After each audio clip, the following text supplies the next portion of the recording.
God damn. I'd be lying if I said I wasn't impressed. Who wouldn't be? I just can't look away. And I'm pretty sure that's the point. This is the 890 Jump, the current flagship and crowning achievement of Origin Jumpworks. A fully fledged luxury super yacht in space. And I really don't think I can properly impress upon you just exactly how big this thing is. It is, in fact, the largest ship that you can currently fly in this galaxy, and it feels like it. Bringing this beast into port is a spectacle for everyone involved. Even sitting on the bridge, it gives you a very good idea of what it's like to park a small moon. And that can be a bigger problem than you might think. Not just for maneuvering something half the size of Jupiter, but because that means that there's only about 3 places in the whole system equipped to safely bring this ship into harbor, which might put a damper on any thoughts you had of sightseeing. And I suppose that makes sense. Flying it too close to a planet might change the tides. And then you have to deal with the ecological societies about how you're ruining the planet's ecosystem, and at some point the cops will be called, and it's a whole big thing. But while you're waiting to be arrested, you can relax in here.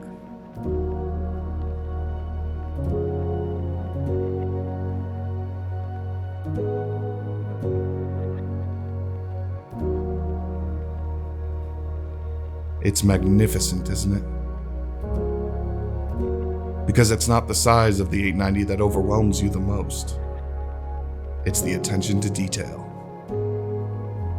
In 2852, a designer by the name of Hadrian Wells was contracted to design the 890 for Origin, and not a single spacecraft engineer was used during its development phase. It took 18 months and 50 billion credits to work out how to incorporate all of its systems into such a radically different frame. The results speak for themselves. On board, you'll find a dedicated spa facility with 2 pools and private steam rooms, a fully stocked bar, and a restaurant catered by a team of chefs directly below.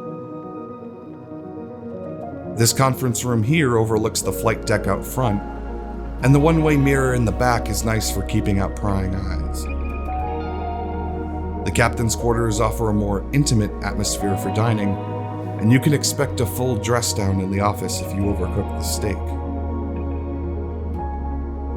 Each guest room features its own massive aquarium wall, and even the wood for the end tables was hand-picked and specially crafted from something called galling wood. Even the crew has a seemingly charmed life in their shared living space. And all of it nestled in a work of art, covered in a triple-layered graphene enameled hull, so it'll always look shiny. Honestly, and this is bad, but you could tell me the engine only runs on the nightmares of small children, and I think I'd still be in love with this thing. Because we could sit here and talk about top speeds or weapon loadouts versus other ships, but it's not really fair to compare the 890 to them. You have to compare it to something equivalent, like a church, with an engine. And let's be honest here, who needs a church when you can have this?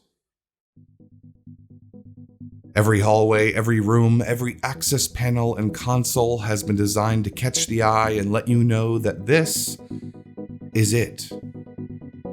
Before you've even left the dock, you've arrived. And my Aurora doesn't even have a bathroom. And for the first time ever, I feel like what I'm wearing might not be appropriate. But really, if you can afford the 890, you may very well be in the social strata where appropriate no longer matters. It's more than a little gauche to talk about money and what you can and cannot afford, especially in a place like this. But I will say, without a hint of pretentiousness, If you have to ask, you can't afford it. And that might not be a bad thing, because even with the latest retrofit in 2949, there's still some kinks to work out. While it technically has over 400 SCU worth of cargo space, only about 32 units are usable. The pools will occasionally stop functioning entirely if too many people are around. The engineering access panels seem to be welded shut. The maintenance consoles aren't actually installed. The docking tunnels can't connect to a standard hatch, and the integrated snub ship isn't. And it will occasionally decide to use all of its hydrogen fuel in one shot. And then there's even a bigger problem.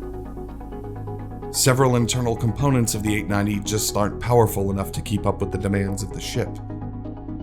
And you can't replace them with better variants because there aren't any. As in, they don't exist. The technology to keep this thing in peak performance simply hasn't been invented yet. Or at least not publicly. And so really, even just flying it puts a very large target on your back. And not just from people who want to blow it up.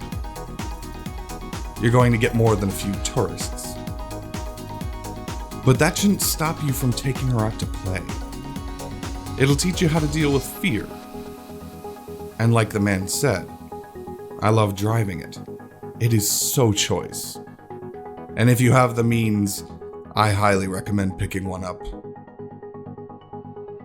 But let's be clear, like a vintage Ferrari, the 890 isn't very practical. This ship isn't for trading or piracy. It was never meant to run a blockade or take down capital ships. It does what it does best, right now. It's designed to look beautiful in a place where that might mean something. If you have to organize a peace deal or negotiate the selling price of a corporation's assets, or just want a day to admire some artwork, you can do it here.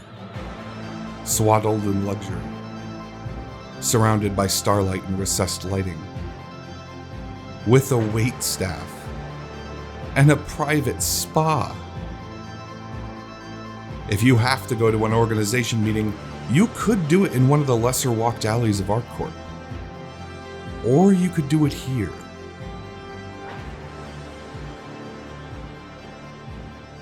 There's really no choice at all. To be frank, despite its crippling flaws, this is far and away the finest luxury ship I have ever set foot on. It is unparalleled in its detail and unrepentant in its luxury. It is, in no uncertain terms, awe-inspiring, inside and out.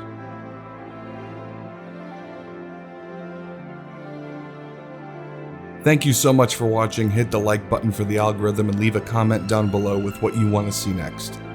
The soundtrack used here is available on the Patreon for free, and if you're already subscribed, thank you again.